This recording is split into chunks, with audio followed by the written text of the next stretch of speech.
Bonsoir les amis. Je sais que au fond de toi, tu aimerais ne plus être timide. Tu aimerais, quand tu marches dans la rue, s'il y a une personne qui t'intéresse, tu aimerais bien l'interpeller. C'est vrai ou faux?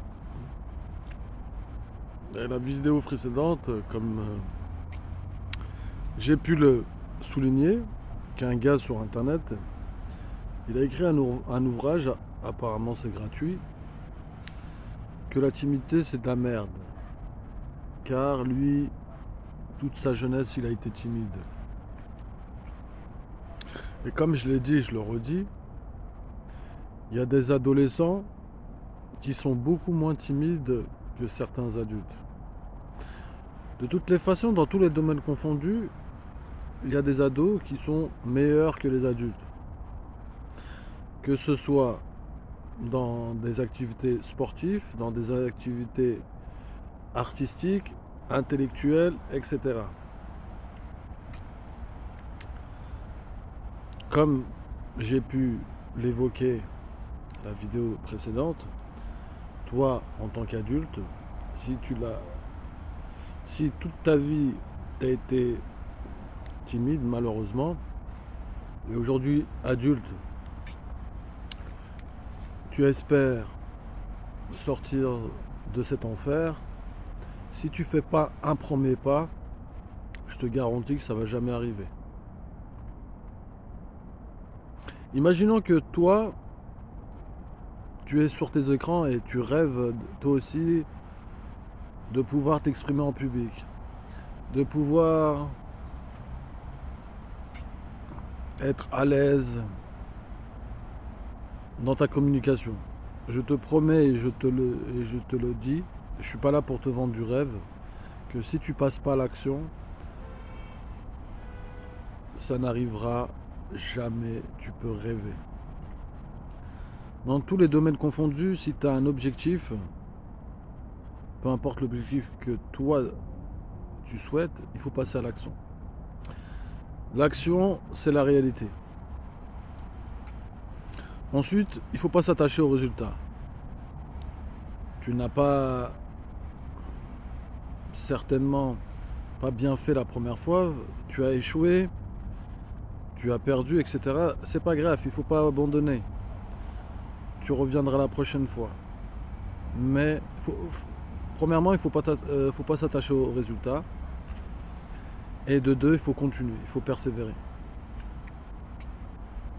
Ensuite, il y a des gens qui me diront c'est plus facile pour les enfants et pour les ados cet exercice qu'un adulte. Oui, évidemment, parce que quand tu es enfant et tu es ado, ton cerveau il se construit. Il est en pleine construction.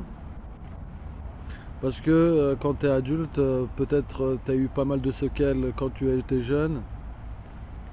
Je sais pas ce que tu as subi pendant ta jeunesse. Est-ce que tu t'es fait humilier? Il y a, il y a- il y a plusieurs facteurs. Ça veut dire que ça te bloque. C'est à toi de revenir dans le passé et te dire que pourquoi ça me bloque. Et de faire un travail dessus. Ensuite, il ne faut pas que tu te compares à telle ou à telle personne. On est tous différents. On a tous, on a tous notre histoire. C'est tout. Ensuite, les gens qui vont parler derrière toi et qui vont te dire, par exemple, toi, tu as un objectif en ce moment, parce que tu as des lacunes, ça te porte préjudice. Peut-être dans ton entreprise, quand tu travailles, tu peux pas faire certaines choses car ça te bloque. C'est pas grave, fais un premier pas. Même si tu as des gens qui te diront tu vas pas arriver, ça va pas marcher, etc. Écoute-les pas. Écoute-les pas. Toi, tu as un objectif. Regarde ton objectif. C'est tout. Le reste, c'est pas tes affaires. Que les gens ils parlent sur toi ou qu'ils parlent pas sur toi, ça c'est tu dois pas te préoccuper là-dessus. Toi, tu dois te focaliser sur ton objectif. C'est tout. Parce que si tu commences à écouter Pierre, Paul, Jacques, tu regardes sur ton rétroviseur, tu vas pas atteindre ton objectif.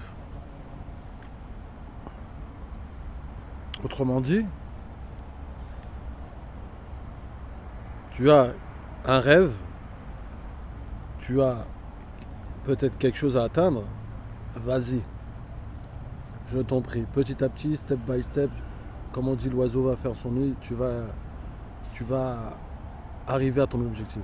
Il y a une citation, je ne sais pas si tu connais, de Nelson Mandela qui disait: je perds pas, je gagne. Je me rappelle plus de la citation, mais il disait que je perds pas, mais j'apprends. Tu dois te focus sur toi. C'est toi l'acteur principal, c'est toi le plus important dans la vie. Parce que toutes ces personnes qui te critiqueront ne vont pas te donner à manger. Si tu es dans la merde, ils ne seront pas là. Moi, un conseil que je peux te donner, si tu veux sortir de ta timidité, si tu veux un jour savoir parler en public, il faut que tu passes à l'action. Ça va pas arriver du premier jour. Ça va prendre du temps, mais c'est pas grave. C'est tout. Allez, à très bientôt.